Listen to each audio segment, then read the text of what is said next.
Kaliwat kanan pa rin ang mga demolition job sa pagkatao ni Vice President Inday Sara Duterte kahit na nadesisyonan na nga na hindi na bibigyan ang kanyang opisina ng hiling na confidential fund kahit na gagamitin sana ito para sa pagpuksa sa mga anay ng lipunan. Ngunit hindi pa rin sila tumitigil sa kanilang paninira sa pangalan nito. Ngayon naman ay pilit na naghahanap ng butas ang mga kalaban nito sa politika upang tuluyang masira ang imahe nito sa publiko. Maging ang kanyang asawa at ang kanilang mga musmus na anak ay nais ng pabusisi ang kanilang pamumuhay. Pero bago natin ituloy ang video na ito kabayan, matanong muna kita ng mabilisan. Kahit na napakarami na ang mga black propaganda kay VP Sara para masira ito, nasa kanya pa rin ba ang iyong buong pagtitiwala? Kung oo ang sagot mo ay maaari mo bang i-like ang video na ito para alam namin na kaisa ka namin sa pagsuporta sa magagandang layunin nito para sa mga Pilipino.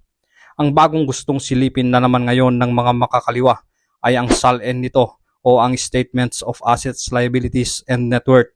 Ayon sa balita ng Inquirer ay hinikayat si Vice Presidente Sara Duterte na ilabas ang kanyang Statements of Assets, Liabilities and Net Worth o SALN mula sa kanyang panahon bilang alkalde ng Davao City at ang kanyang kasalukuyang posisyon bilang pangalawang pinakamataas na opisyal ng lupain. Sa liham na natanggap ng Office of the Vice President at naisapubliko na din ito, ginawa ng abogadong si Dino De Leon ang kahilingang alinsunod sa Republic Act No. 6713 o ang Code of Conduct and Ethical Standards for Public Officials and Employees. Ang sabi ni De Leon sa kanyang sulat ay sumulat ako para gumawa ng kahilingan sa Freedom of Information, partikular para sa kumpleto at buong pagsisiwalat ng iyong Statement of Assets, Liabilities and Network mo noon bilang alkalde ng Davao City at ngayon ay Vice-Presidente. Maliban sa SALN ni Duterte, sinabi rin ni De Leon na dapat malaman ng publiko ang pinansyal at negosyong interes ng kanyang asawa at kanilang mga menor de edad na anak.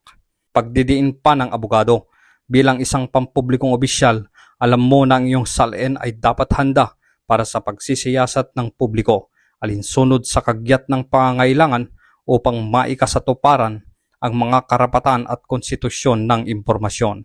Ano sa tingin mo kabayan? Talaga bang all out na ang mga kalaban ni VP Sara Duterte para masira ang kanyang pangalan?